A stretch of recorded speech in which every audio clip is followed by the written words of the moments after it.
Going back to your childhood, आपका sports की तरफ जो इंटरेस्ट था या जो इंक्लिनेशन था वो कैसे आया, किस एज से आया? फाइनेंशियली प्रॉब्लम सबसे आगे आ गया था कि सडनली स्पाइन की सर्जरी होनी है एंड उसका जो एस्टिमेटेड बिल था वो 3 to 4 लाख के अराउंड आया था। When was the first time जब आपने एथलेटिक्स में नेशनल्स प्ले किया? National wheelchair basketball championship Mohali Chandigarh 2019 में हरियाणा टीम की कैप्टन मैंने अपनी भूमिका निभाई एंड मुझे बेस्ट न्यू कमर प्लेयर का अवार्ड मिला था। मतलब एटलीस्ट वहाँ सपोर्ट करो जहाँ और कोई नहीं कर रहा। That is where our government needs to B.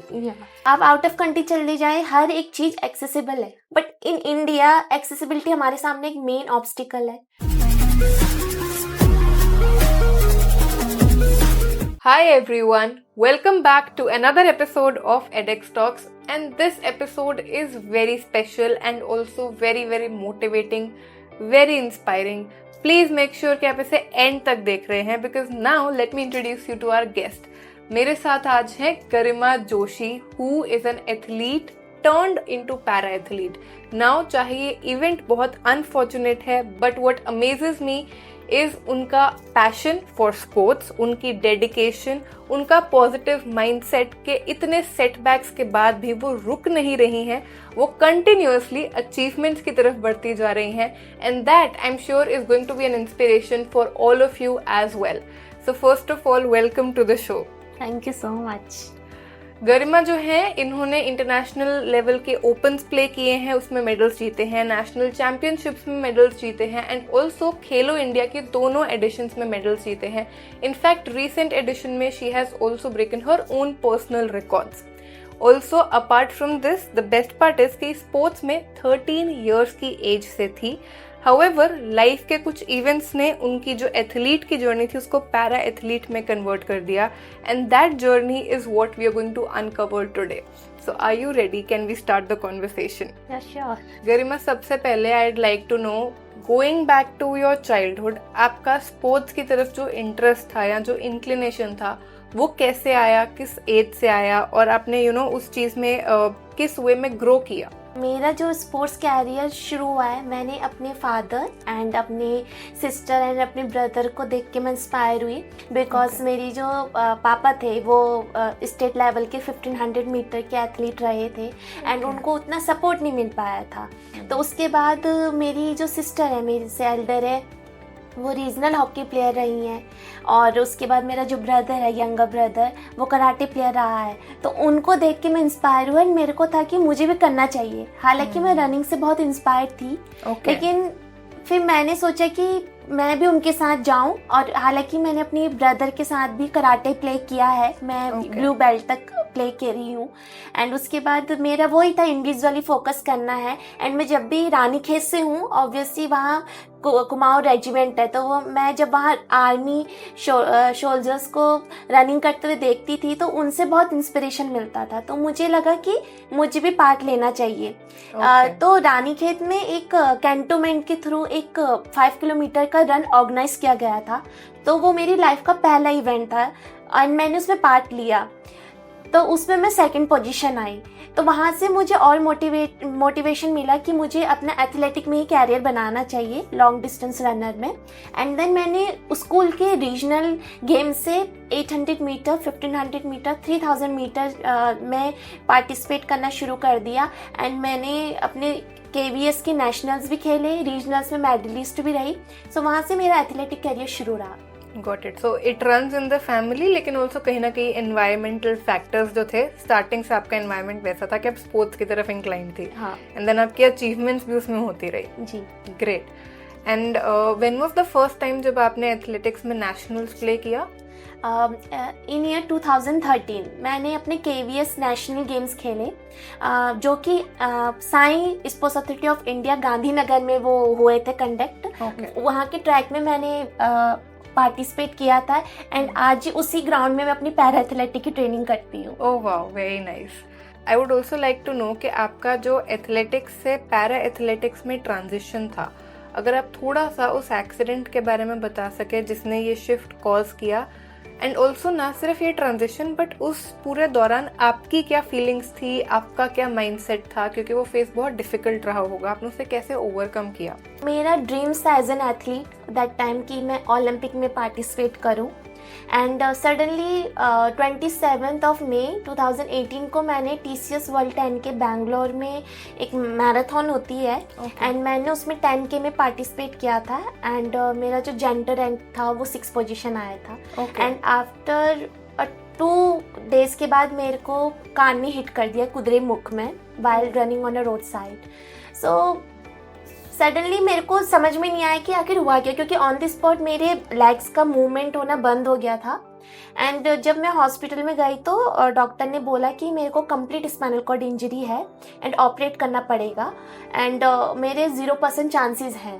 So luckily मेरा उस समय फैमिली उत्तराखंड थी एंड मेरे फादर में वहाँ आए एंड मुझे डर था कि कहीं मेरे पापा मुझे डांटे ना, क्योंकि इस इवेंट के लिए मेरे पेरेंट्स ने बहुत मुझे मना किया था कि नहीं जाना, बट वो मैं जिद के कारण मैं उस इवेंट में गई थी एंड उस समय जो था कि ओलंपिक मेरा टारगेट है एंड मैं नहीं कर पाऊँगी, कैसे मैं पार्टिसिपेट करूँगी अपने इवेंट को, कैसे मैं अपने ड्रीम्स को फुलफिल करूँगी। तो मेरे डॉक्टर ने बोला पैरा एथलेटिक कर सकती हो, उसमें पार्टिसिपेट कर सकती हो। सो मेरी जो फैमिली का सपोर्ट रहा है थ्रू आउट दिस जर्नी, मैंने अपने को डिप्रेस नहीं होने दिया, मैंने अपने को पॉजिटिव वे में लिया कि मैं कोई बात नहीं, अपने पैरा एथलेटिक में कैरियर बनाऊंगी और इंटरनेशनल लेवल पे पैरालंपिक लेवल पे मेडल लेके आऊँगी। सो वहाँ से मैंने अपने को डिप्रेस नहीं होने दिया और जो उस चीज़ से कैसे मैं आगे निकलूँ, अपने को आगे बढ़, मतलब जो मेरा फ्यूचर है उसको कैसे मैं उसकी तरफ वर्क करूं, उसमें मैंने ज़्यादा फोकस करा उस समय। और ये तभी पॉसिबल हुआ क्योंकि मेरे पेरेंट्स का सपोर्ट था, मेरे फ्रेंड्स का सपोर्ट था एंड उस बीच में बहुत अप एंड डाउन्स आए थे। एक्चुअली फाइनेंशियली प्रॉब्लम सबसे आगे आ गया था कि सडनली स्पाइन की सर्जरी होनी है एंड उसका जो एस्टिमेटेड बिल था वो 3 to 4 लाख के अराउंड आया था और उस समय करना। But I am very fortunate कि मेरी फैमिली, मेरे रिलेटिव्स और some of the social worker of Uttarakhand उन्होंने मुझे सपोर्ट किया एंड तब उनकी वजह से पॉसिबल हो पाया एंड मैं यहाँ हूँ।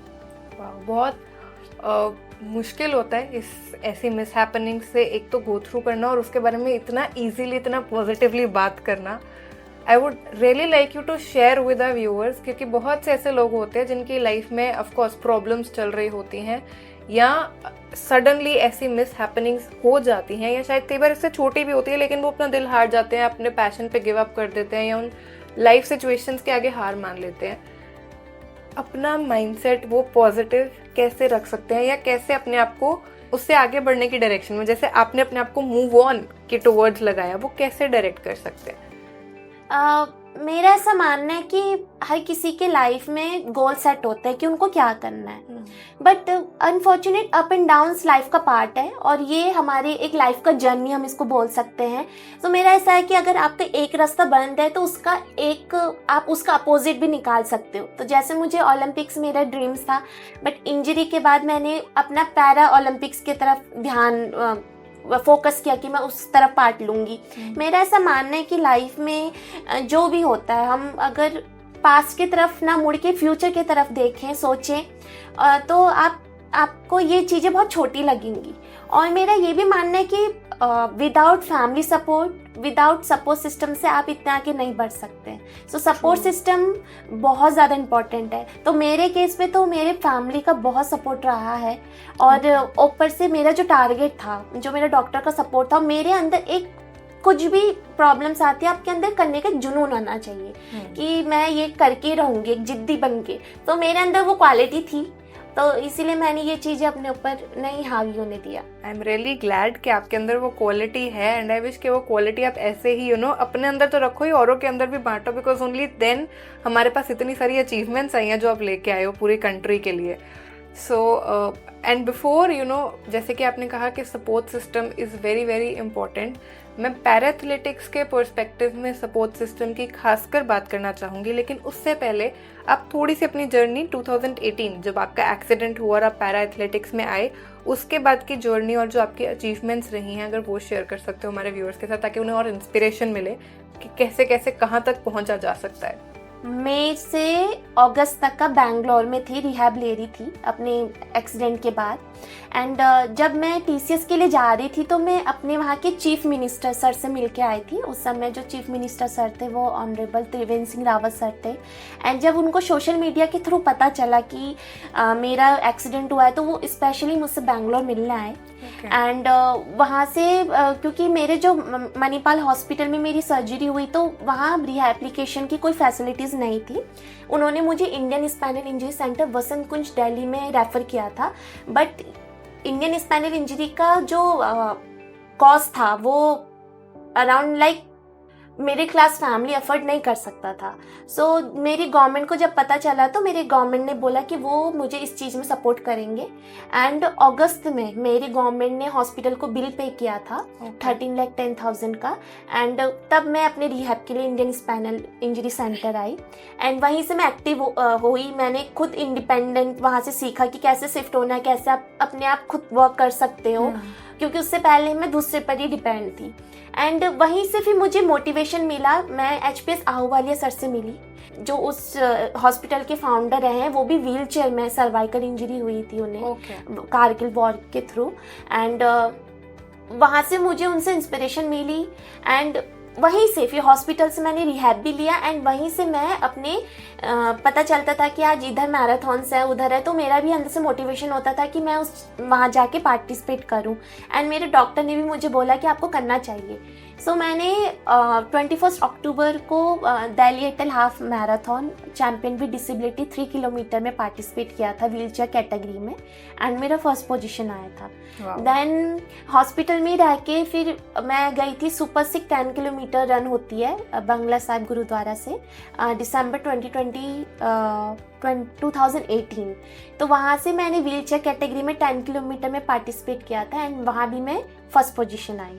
देन उसके बाद फिर मैं बैंगलोर चले गई। देन उसके बाद फिर मेरी फिर से एक मेजर सर्जरी आ गई बैट सोर की। फिर मैं वापस इंडियन स्पाइनल इंजरी सेंटर आई। उस बीच मेरी मम्मी मेरी इंजरी के 2 मंथ बाद मेरी मम्मी को भी प्रॉब्लम शुरू हो गया था, अचानक कैंसर हो गया। एंड वो भी in the month of March 2019 को उनका डेथ हो गया। एंड उस समय मेरा इंडिया टीम के लिए सिलेक्शन हुआ था व्हीलचेयर बास्केटबॉल में। एंड मैं पार्ट नहीं ले पाई थी क्योंकि मेरी भी उस समय सर्जरी होनी थी। फिर national wheelchair basketball championship Mohali Chandigarh 2019 में पार्टिसिपेट किया था। व्हीलचेयर बास्केटबॉल हरियाणा टीम की कैप्टन मैंने अपनी भूमिका निभाई। एंड मुझे बेस्ट न्यू कमर प्लेयर का अवार्ड मिला था स्पोर्ट्स मिनिस्टर किरण रिजिजू सर के हाथों से। एंड मेरा मेन फोकस था इंडिविजुअल गेम। देन कोविड के टाइम पे मैं अपने घर चले गई। देन वापस जालंधर आई।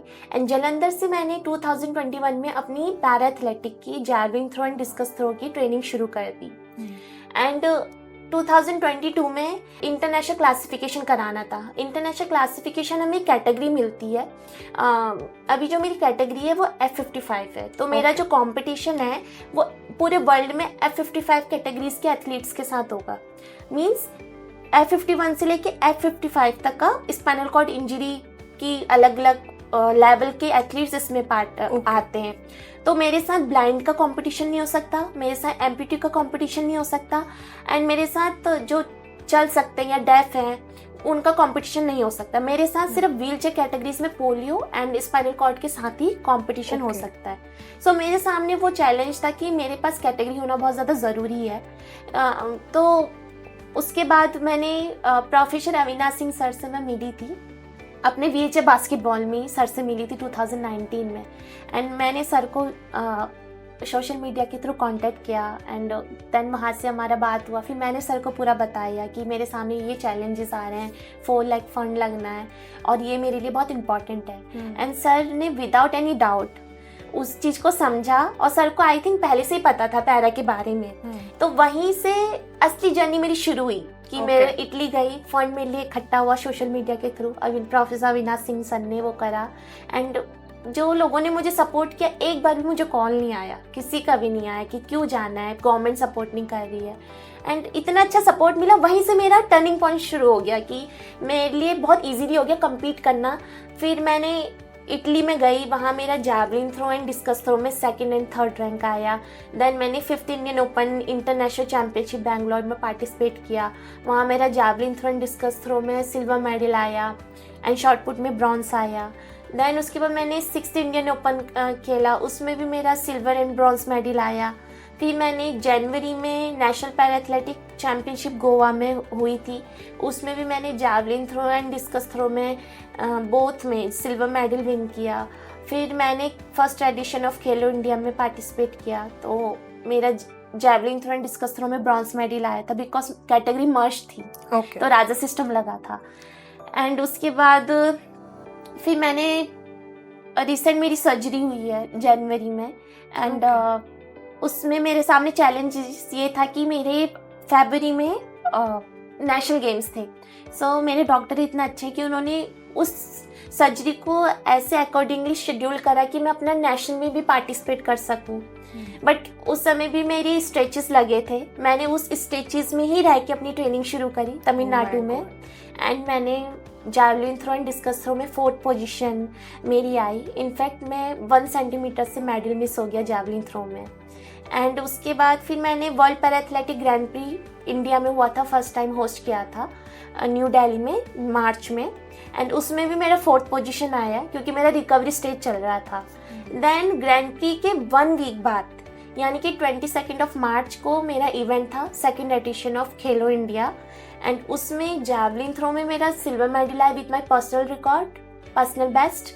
एंड डिस्कस थ्रो में मेरा ब्रॉन्ज मेडल आया with my personal records. So बहुत मतलब ये मेरी अचीवमेंट्स है अब तक की। ये अचीवमेंट्स बहुत ज़्यादा इम्पोर्टेंस रखती हैं एंड आई वुड से जितना शायद सुनने में हमें लग रहा है कि ये मेडल्स हैं, उससे कई गुना ज़्यादा एफर्ट जो है वो उसके पीछे गया है। And I would say training का एफर्ट तो फिर भी अलग बात है, मेंटल स्ट्रेंथ बहुत ज़्यादा उसके पीछे गई है, which I honestly salute you for.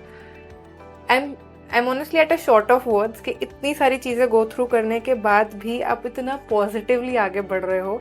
And I really pray कि आप बहुत ज़्यादा हाइट्स तक जाओ और प्लीज़ अपना यही माइंडसेट हमेशा रखना। I am sure you know success is always going to be there with you.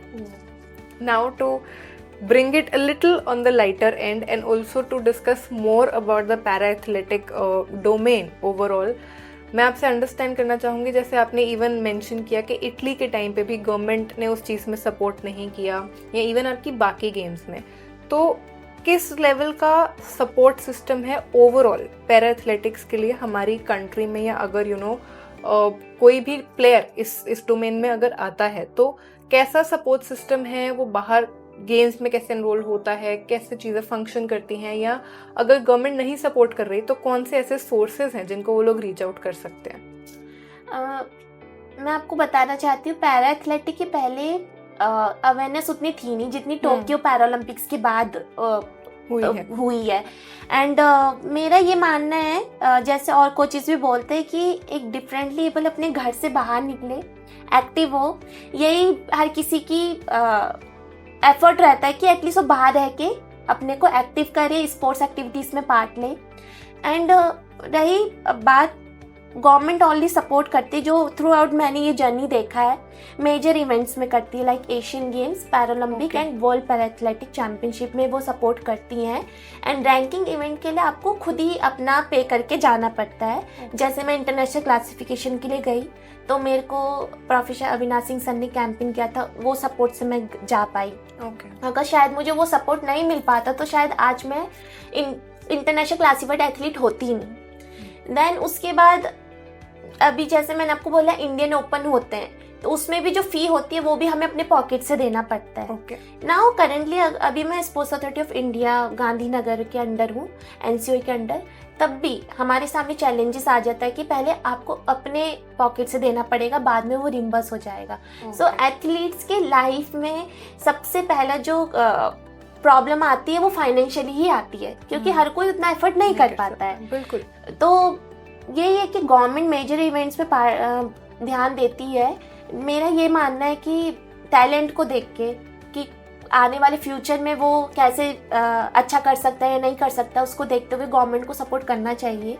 क्योंकि एक बार आप अचीव कर ले तो उसके बाद आप गवर्नमेंट भी सपोर्ट करती, वो भी करती, तो उसका उस समय कोई बेनिफिट नहीं है। क्योंकि स्टार्टिंग एज में अगर एथलीट को सपोर्ट मिले ना, वो उसका मोटिवेशन भी बढ़ता है, उसके अंदर एक कुछ करने का जुनून और पैदा होता है, वो और फोकस्ड हो जाता है, एंड उसका ये रहता है कि मुझे और अच्छा करना है, रिकॉर्ड्स बनाने हैं, तो उसकी तरफ उसका फोकस रहता है और वो और अच्छा करने की एक ठान लेता है। तो गवर्नमेंट को इस तरफ में फोकस करना चाहिए, मतलब एटलीस्ट वहाँ सपोर्ट करो जहाँ और कोई नहीं कर रहा। That is where our government needs to B.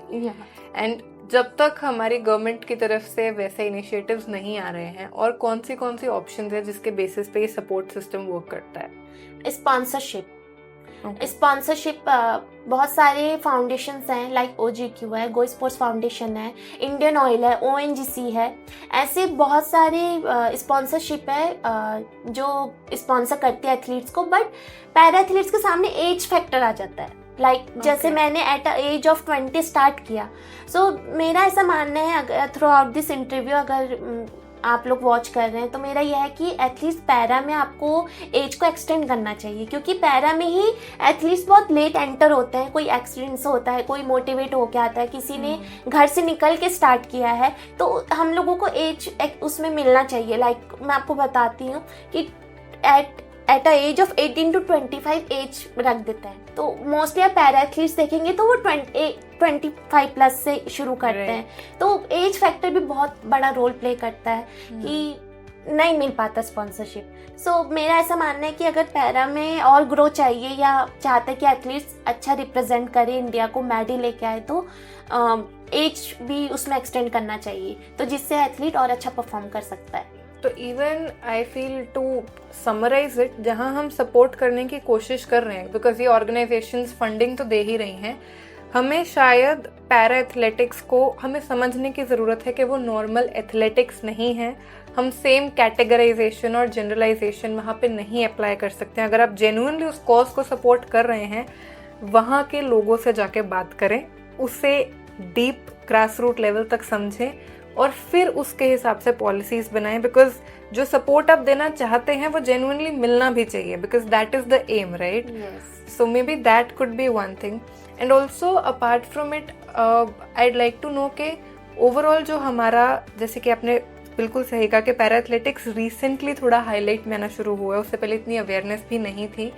अगर कोई इस चीज़ को एंटर करना चाहता है, ज्वाइन करना चाहता है, तो वो कैसे कर सकता है? एंड ऑल्सो कौन से फैक्टर्स हैं जो उसमें हेल्प कर सकते हैं? जैसे may be technology could be one, finance तो एक है ही है, तो ऐसी कौन सी चीज़ें हैं जिसके थ्रू कि हम लोगों को और इसमें लाने के लिए सपोर्ट कर सकते हैं? मेरा ऐसा मानना है कि ज़रूरी नहीं कि आपको स्पोर्ट्स से ज्वाइन करना है। आज हमारे इंडिया में इतने सारे सेक्टर्स हैं जिसमें हर एक डिफरेंटली एबल को मौका मिल रहा है। आप एजुकेशन कर सकते हैं। जैसे मेरा ड्रॉप हो गया था एजुकेशन मेरी एक्सीडेंट के बीच, तो मैंने फिर से शुरू किया। तो आप एजुकेशन कर सकते हैं। आप अपने को फिट रहने के लिए मॉर्निंग इवनिंग 2 आवर्स अपने को एक्टिव करने के लिए एक्सरसाइज कर सकते हैं। अगर आपको स्पोर्ट्स में आना है तो आप सोशल मीडिया में आपको कनेक्ट होना पड़ेगा, लोगों से एक्टिव रहना पड़ेगा और आपको कोचेस से कांटेक्ट करना पड़ेगा। अभी आप अगर पैरालंपिक कमेटी ऑफ इंडिया से भी गाइडेंस ले तो वो भी बहुत अच्छे से आपको गाइड करती है। बिकॉज मुझे गाइड करने के लिए और पैरा में एंटर होने के लिए बहुत सारी अनगाइडेंस मिली है, बट मुझे पैरालंपिक कमेटी ऑफ इंडिया उस बैंगलोर में ऑफिस है, तो वहाँ सत्यनारायण सर, सतपाल सर, उनके थ्रू बहुत अच्छी गाइडेंस मिली है। तो आप किसी से भी गाइडेंस लेंगे तो वो कोचिज, स्पेशली मैं बोलूँगी प्लेयर्स से तो नहीं, कोचिज से और आप PCI के मेंबर्स से अगर गाइडेंस लेते हैं तो वो आपको बहुत अच्छे से गाइड करेंगे। एंड थर्ड थिंग कि आप जॉब सेक्टर कर सकते हैं, स्पोर्ट्स भी कर सकते हैं, बस ज़रूरी नहीं कि आपको स्पोर्ट्स में आगे बढ़ना है।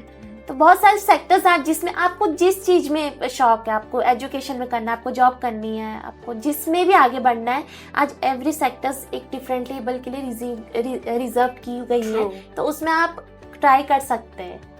बिल्कुल। एंड ऑल्सो इज देयर कोई पर्टिकुलर रिसोर्सेज आप शेयर करना चाहेंगी जहाँ पे कि डिफरेंटली एबल लोगों का मे बी वो ज़्यादा सपोर्ट सिस्टम उन्हें मिलता हो, या उनका कोई उस वे में नेटवर्क क्रिएटेड हो जो उस कम्युनिटी को सपोर्ट करता हो, या स्पेशल रिसोर्सेज हो?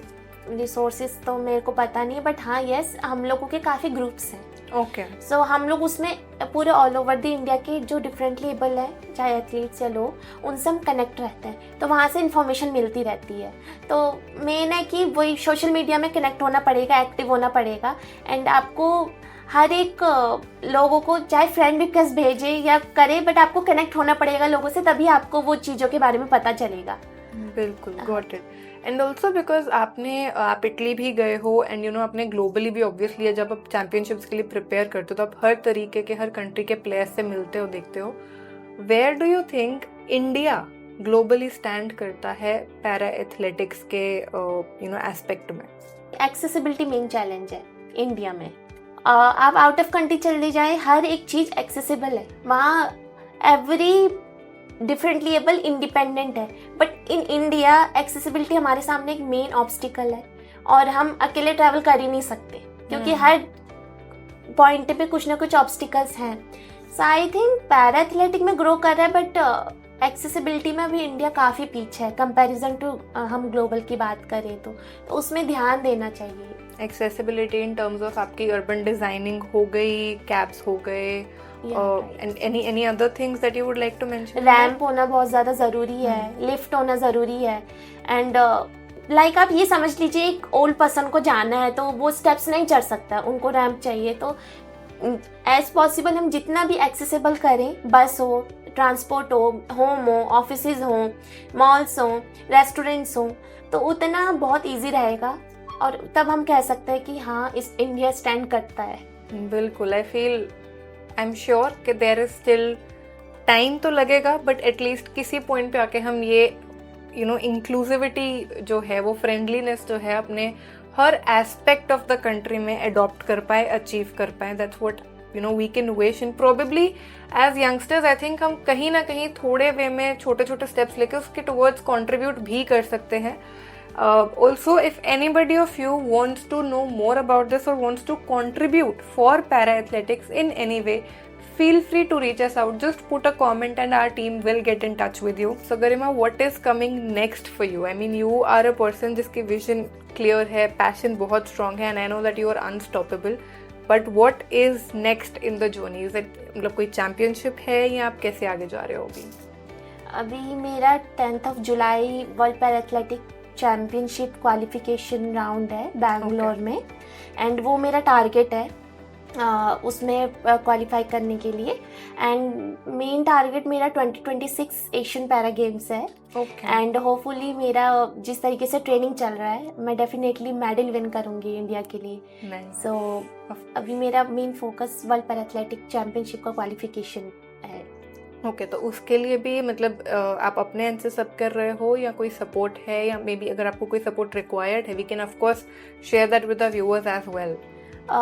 10th of July जो इवेंट है उसमें भी फंड लगेगा, अभी पता नहीं कि कितनी फ़ी है, बट वो भी मुझे अपने पॉकेट से देनी पड़ेगी। दैट टाइम मुझे उस समय सपोर्ट की ज़रूरत पड़ेगी अभी। That's it. ओके, ठीक है। So all the best for the championship and also for the Asian games का जो आप विजन लेके चल रहे हैं। वी आर श्योर कि आप डेफिनेटली इंडिया के लिए मेडल लेके आएंगे उसमें, एंड यू नो हमारी और हमारे सारे व्यूअर्स की बेस्ट विशेस आपके साथ हैं। Thank you. I should be the one thanking you कि आपने टाइम निकाला, आप यहाँ पे आए, एंड ऑल्सो थैंक यू कि आपने अपनी लाइफ की जो ऑब्स्टेकल्स हैं उसे अपने रास्ते में हिंडरेंस नहीं बनने दिया, because we really need people like her in our country. Imagine financial crisis होना, मेडिकल कंडीशंस होना, 5 सर्जरीज होना, एंड उसके बावजूद आप इतने मेडल्स जीत रहे हैं, आप अपनी कंट्री रिप्रेजेंट करने जा रहे हैं। It really takes a lot of mental strength, and all I hope for you to take away from this video is that nothing is impossible. You can achieve anything you want. अगर आपको चाहिए तो सिर्फ एक right mindset और अपनी dedication और hard work. Before we wrap this video up, Garima, one message for our viewers. It could be anything that comes from your heart. मेरा मैसेज ये रहेगा as an motivational speaker and para athlete. Life में काफ़ी up and downs आते हैं, and आपको उसको positive attitude के साथ एक्सेप्ट करना है एंड आगे बढ़ना है। लाइफ में जितने चैलेंजेस आएंगे और उससे आप लड़के जितना आगे जाएंगे, ये समझ लीजिए कि आपका फ्यूचर बहुत ब्राइट है। और जितना मोटिवेट और डेडिकेशन एंड हार्ड वर्क के साथ आप अपनी चीज़ों को करते हैं, सो आपको उसका आगे जाके बहुत अच्छा रिजल्ट मिलेगा। So never give up, believe in your self and always motivate your self and believe in hard work. Thank you. Thank you so much for the lovely message and the lovely conversation. आपने time निकाला हमारे viewers के लिए। आई am sure you all would have loved the video. Make sure कि आप ये video सबके साथ शेयर कर रहे हैं, बिकॉज ऐसी स्टोरीज मैक्सिमम लोगों तक पहुंचनी चाहिए, तभी इन्हें भी सपोर्ट मिलेगा और लोगों को भी इंस्पिरेशन मिलेगी। If you want to cover any other topic, put it in the comments. If you want to reach out for support, put it in the comments. We will get in touch with you.